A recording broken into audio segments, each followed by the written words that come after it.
Hello, I'm Timothy Van Eberge. I'm the CEO of Triangle Factory, and we are bringing our childhood shooters to virtual reality. So you're showing Breachers here. What is this game all about? So Breachers, as I would describe it, is probably like if Counter-Strike and Siege made a baby in virtual reality, it would be Breachers.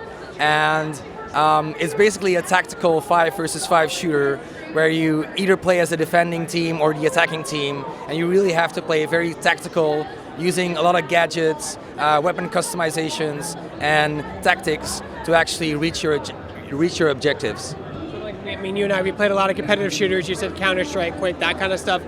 What is the biggest challenge in VR when making a shooter? Because you can't no-scope 360 in VR. Well, maybe you can, but you're going to throw up.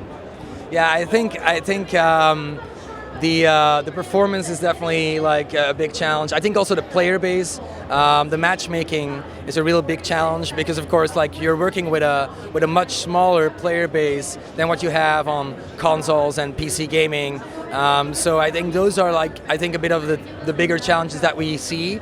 But we are growing into like a really big community. Our community just surpassed the community of Pavlov, which is like really, I mean, it's mind-blowing. And also it's mind-blowing because we still have to release the game. It's coming out the 13th of April. Talk about some of the challenges when you're making a competitive shooter, because in other games you can hit buttons to switch weapons real fast, press a button to throw a grenade or take cover, whatever, it's all automatic, but it has to be a little slower in VR because you're actually moving. Yeah, and I think like accessibility is like one of the most important things when designing a VR game. We're kind of staying away, I guess, from the like more realistic way of like reloading your weapons. We kind of like simplified some of those mechanics because we believe like, I mean, you need to have the satisfaction of reloading, but you don't necessarily need to like learn how a whole gun works. And I think those are like designing for the accessibility and the whole user experience. That's like really crucial. I mean, at its core, it's still a video game, and video games are meant to be fun. You know, if you want a realistic experience, you might want to play something else. Yeah, I totally agree with that. Yeah. So talk about like, I mean, I see a lot of these games like with the Oculus Quest and different headsets, but like peripherals. Like have you guys talked about that at all for your game? Like having a handgun peripheral or a submachine gun peripheral that attaches to like the controls? I mean, we are looking, I mean, since we're kind of like in that whole shooter genre and we have two-handed weapons, we are definitely looking like into supporting a lot of like gun stocks. I mean, you definitely see a big market coming up there with VR shooters supporting gun stocks. I think that's important. So we are looking into like providing at least a bunch of features that help people who want to use gun stocks or who want to use specific peripherals that, I mean, also like haptic suits and things like that. They're definitely like on the roadmap to being supported in Breachers as well. So, what has made your game in Unity? What did that open for you technically and creatively? I think Unity.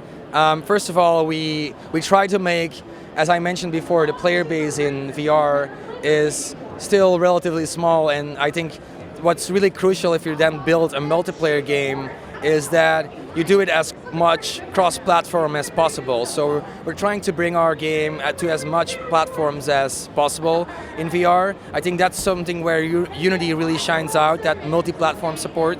But I think the second thing is mostly Unity game services, which is, I think, super crucial for us to build like an architecture because it's a live operational game. So you really have live ops and you need to make sure that it's scalable. If you have a marketing beat that really like pushes up the amount of players, you need to be able to be able to catch that and make sure that the game is scalable. Is basically that you have decent servers across the world so that everybody has low latency gameplay, and that's where Unity Game Services really helped us, like building into like a scalable architecture. Speaking of, I mean, there are a lot of different headsets now. You have the MetaQuest, you have PSVR, and the Valve Index. Like, how do those platforms like kind of come into your equation of making a VR game that you want on as many platforms as possible? And is it difficult as newer headsets roll out? Yeah, I think the difficulty with VR is that the hardware cycle is very fast right now. So it's not like with consoles where it takes a long time for a new console to come out. And with a lot of new VR headsets coming out, some of those newer VR headsets have features like eye tracking, which the older ones like don't really have. I guess the way that we kind of tackle it is like we choose probably like the biggest platform and make sure that it works on the biggest and least performing platform, and then just like go from there and bring it to all of the other platforms that might have more features, but that aren't necessarily available on those like more lower end devices, so that we just make sure that it like brings the same experience to each platform, and that we can bring that kind of same level of enjoyment on any platform that we bring it to. Game development takes a very long time, and like you said, there's a lot of new headsets and technologies happening like almost on a quarterly basis. Like, how does that affect your design and development, or if it does? Like, I mean, like the hand tracking thing is now a thing. Up to like 6 months ago, it wasn't. Yeah, I mean, we definitely look out like on what's on the horizon in terms of like new hardware, new features, and I think we kind of design in that way that we make sure that if we start using a specific feature, that we know that it's going to be supported on all platforms. So, for example, if we would start using eye tracking a little bit more, for example, then we would probably only do it when we would launch a game that comes out when we kind of know that most of the headset will actually support eye tracking by then. So I think, yeah, you have to like be on the lookout on like what's coming and make sure that you kind of like keep that in mind while you're designing your new games.